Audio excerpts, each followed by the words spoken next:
บ่มีผู้ใดตกเหี่ยจักคนน่ะว่าตลอดปลอดภัยบ่มีผู้ใดได้รับบาดเจ็บเนาะเออสาธุบุญแล้วก็ช่วงน้ำบกแน่ให้มันน้ำขึ้นกว่านี้ก็มาบ่ได้โดยความมุ่งมั่นคือว่าแหละถึงสิลำบากก็มากรถทำย่างมากก็บ่ได้เมื่อยนะนี่คือมาฮอดโอ้ยแห่งคักยามมื้อเช้าได้เห็นทิวทัศน์ธรรมชาติพิเศษก็ได้มาว่าเขตเมืองเก่าในบริเวณวัดที่นี่เป็นวัดเก่าสิเห็นโบราณสถานที่เป็นพัตตสิมาหลังเก่าซึ่งญาติทานก็ยังบ่ฮู้รายละเอียดปานใดเรื่องนี้ก็มื้อเช้านี่ก็ถามบ่ออกเพิ่นว่าเป็นเมืองเก่าที่มีชื่อว่าเมืองอรัญญาอายุประมาณ600กว่าปีมาพุ่นน่ะอยู่ในบริเวณนี้เขาจะมีวัดอยู่12วัดว่าฟอนึงเพิ่นว่า17วัดก็แสดงว่าเป็นเมืองเก่าเอาเบิ่งสถาปัตยกรรมลวดลายเนี่ยคล้ายๆกับอยู่นครหลวงเวียงจันทน์คล้ายกับหอพระแก้วเสาสิมที่ยังเหลืออยู่ศิลปะลวดลายต่างๆก็แสดงว่าเป็นอาณาจักรล้านช้างหรือสิโคตบูรณ์เก่า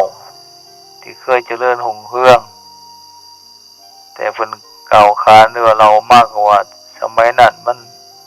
บ้านเมืองวุ่นวายบ่สงบเกิดศึกเหนือเสือใต้ก็มีพระเจ้าแผ่นดินเพิ่นพาประชาชนอพยพหลบภัยมาสร้างบ้านสร้างเมืองลี้ภัยอยู่ในเหมือนกับว่าอยู่ที่ห่างไกลเมืองใหญ่อยู่ป่าหกดงดิบอยู่กลางภูกลางผาซึ่งการไปมาก็ลำบากและก็ห่างไกลเมืองใหญ่ซึ่งก็เจ้าก็บ่ได้ให้ความสนใจพวกนั้นเพราะว่ามันจะเป็นผิดเป็นภัยต่อทางการเมืองก็เลยมาสร้างสถาบันเมืองลีซอนปอนตัวอยู่ในนี้คนลาวชาวพุทธเฮาแต่ได้มาแต่นับถือพุทธศาสนาไปไสก็เอาพระศาสนาไปด้วยนิมนต์พระสงฆ์พระคุณเจ้าทั้งหลายตามไปสร้างวัดสร้างว่าสิเห็นอยู่ตัวอย่างคืออยู่ถ้ำปลาฟ้าสวรรค์อยู่แขวงขมวนนั่นแหละ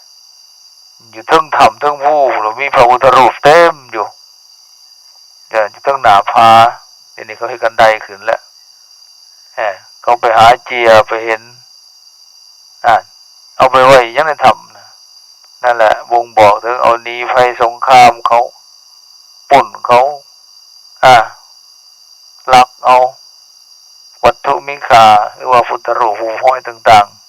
ๆอันนี้คือกันก็เลยเป็นบ่อนเมืองที่อยู่กลางภูกลางผาแต่สันเมื่อบ้านเมืองสงบประชาชนส่วนหนึ่งอพยพไปอยู่ทงหาบทงเบี้ยงไปอยู่บนบ้านเมืองก็เลยยังที่เจริญที่ไปมาสะดวกซะก็เลยยังเหลือแต่บ้านน้อยนี่แหละถามเมื่อเช้าเลยว่า24หลังคาเรือนก็บ่จือประมาณ10ปีมานี่แหละ10กว่าปีมานี่แหละ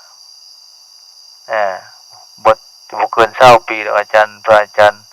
ศรีถนนชัยเพิ่นอยู่ด้านสูงวัดด้านสูงแขวงบริคำไส้หรือว่าเมืองปักสันเนี่ยเพิ่นได้มาเห็นสถานที่แห่งนี้ว่ามันเป็นวัดเก่าเพิ่นก็เลยนำพาญาติโยมทั้งในท้องถิ่นนี่และก็ทั้งอื่นมาปฏิสังขรณ์มา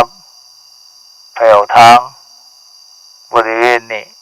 แล้วมาสร้างเป็นฟื้นฟูวัดเป็นวัดขึ้นมาคือเก่าจังเห็นสิ่งก่อสร้างที่เพิ่นเฮ็ดไว้เป็นกุฏิศาลาห้องน้ำห้องท่าซึ่งมันอาศัยลูกหาบชาวบ้านเองไปขนเครื่องขนของแบกหามโหลดถ่ำมาบ่ว่า ยังทุกอย่างบ่มีรถมาส่งได้แต่ไปแบกไปหามเอาเครื่องอุปกรณ์ต่างๆแม้แต่หัวรถจักรหัวรถไถนาเนี่ยไปหามเอาโลดทำมาเป็นปูนเป็นยังเอาลูซึ่งไปแบกไปหามโลดทำมาชาวบ้านก็เก่งเรื่องแบกเรื่องหามก็จะเก่งขนขิงขนของก็จะเคยนะอันนี้ก็คือโดยแห่งศรัทธาก็เลยหลังจากกูมือนี่มันมีว่าสื่อสารทางโซเชียลลงข่าวไปไฟมากออกไปเมืองรับแลไปกระทึบบ้านหน้าซาลือกันไปจนประชาชนเนี่ยทั้งพระสงฆ์สมณเณรทั้งญาติทั้งโยมบ่ในแขวงต่างแขวงหรือต่างประเทศก็คือพี่น้องทั้งฝุ่นและทั้งฝากของทางเมืองไทยอยู่กับมาครูอาจารย์กับมาพากันมาเที่ยวมาชมมากราบมาไหว้มาแสวงบุญวันนี้ก็ดังพวกเขาทั้งหลายวันนี้แหละพร้อมเพรียงกันมาเป็นที่สงบวิเวกห่างไกลความเจริญทางวัตถุอันนี้เอาเสียนได้ก็เป็นพื้นแผ่นดินที่อุดมสมบูรณ์พืชพันธุ์เนี่ยเอามา